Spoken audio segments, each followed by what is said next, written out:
உலகத் தமிழர்கள் ஆவலுடன் எதிர்பார்க்கக்கூடிய சங்கம் 5 உலகத் தமிழர் மாநாடு ரைஸ் மதுரையில நடைபெற உள்ளது. இதற்கான ஏற்பாடுகள் விரிவாக ஏற்பாடுகள் செய்யப்பட்டுள்ளன. இந்த நிலையில் துபாயிலிருந்து அதாவது 100க்கும் மேற்பட்ட தொழில் முனைவர்கள் மட்டுமல்ல தொழில் அதிபர்கள் பங்கேற்க உள்ளார்கள்.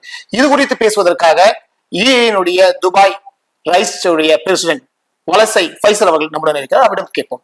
வணக்கம் சார், ஒரு 3 நாள் கட்சி சந்திச்சிருக்கேன், ரொம்ப சந்தோஷம்.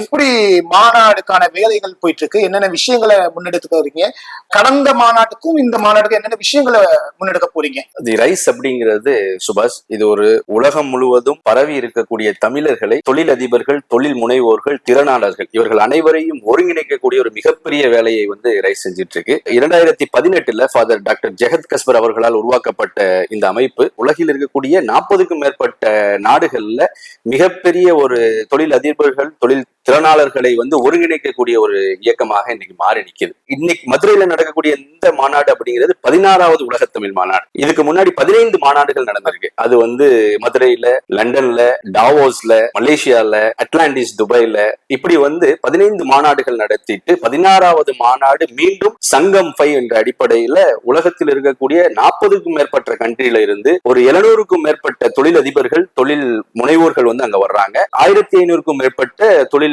அதிபர்கள், தொழில் முனைவோர்கள், திறனாளர்கள் கலந்து கொள்ளக்கூடிய ஒரு மிகப்பெரிய மாநாடா அந்த மாநாடு அமைய இருக்குது. இது ஜனவரி 8ல இருந்து 11 4 நாட்கள் மாமதுரையில நடைபெறுது. இது போன்ற சமிட்ல தமிழர்களுடைய பங்களிப்பு எப்படி இருக்கும், என்ன மாதிரி விஷயங்களை பரிமாறிக்கொள்ள உங்களுக்கு உதவுது? இப்போ உலகத்துல பல மாநாடுகள் நடந்துட்டு இருக்கு. ரைஸுடைய மாநாடுங்கிறது என்ன அப்படின்னா, இந்த கான்ஃபரன்ஸ், இந்த எக்ஸிபிஷன், இந்த ஒரு பெரு நிகழ்வுங்கிறது உலகத்தில் இருக்கக்கூடிய எல்லா இண்டஸ்ட்ரீஸும் வருவாங்க. ஃபார் எக்ஸாம்பிளுக்கு இப்ப துபாயில இருந்து, யுஏஇல இருந்து பார்த்தோம் அப்படின்னா, சிறிய தொழில்களை முன்னெடுக்கக்கூடிய நபர்கள், இன்டெலெக்சுவல்ஸ், ப்ரொஃபஷனல்ஸ் சொல்லிட்டு எல்லாரையும் ஒன்றிணைக்கக்கூடிய ஒரு மிகப்பெரிய ஒரு தளமாக ரைஸ் இருக்குது. வெறும் கருத்து பரிமாற்றம் மட்டுமே பொருளாதாரத்துக்கான விஷயங்களை ஒரு வாசலா இருக்குமா, இல்ல இப்ப நான் சென்னையில இருக்கேன், எனக்கு துபாயில என்ன ஏதுன்னு தெரியாது, சோ நீங்க அவங்களுக்கு கைட் பண்ணுவீங்களா? அதாவது ரைஸ் சாப்டர், துபாய் சாப்டர் என்னென்ன விஷயங்களை கொண்டு வரலாம், என்னென்ன பிசினஸ் ஆப்ஷனா இருக்கு இங்க?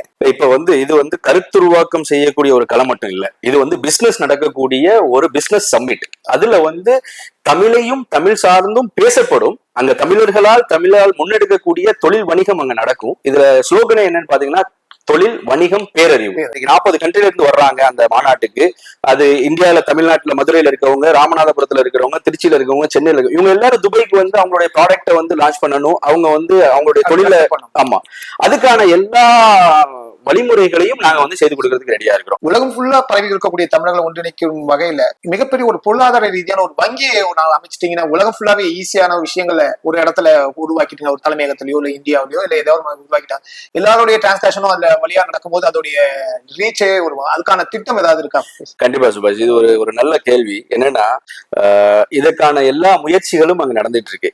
ரைஸுக்கு கீழே நிறைய துணை விங்ஸ் இருக்கு. For example DTI, Tamil doctors international, உலகத்துல இருக்கக்கூடிய தமிழ் டாக்டர்ஸ் எல்லாத்தையும் ஆர்கனைஸ் பண்ணி அவங்க எல்லாத்தையும் ஒரு பிளாட்ஃபார்ம்ல கொண்டு அவங்கள பிரகடனப்படுத்தக்கூடிய ஒரு இதை இன்னைக்கு யாருன்னா, be well hospital, one of the great chaining hospital in India, அதனுடைய சேர்மன் டாக்டர் வெற்றி, அவர் தான் டிடிஐயோட பிரசிடென்ட்.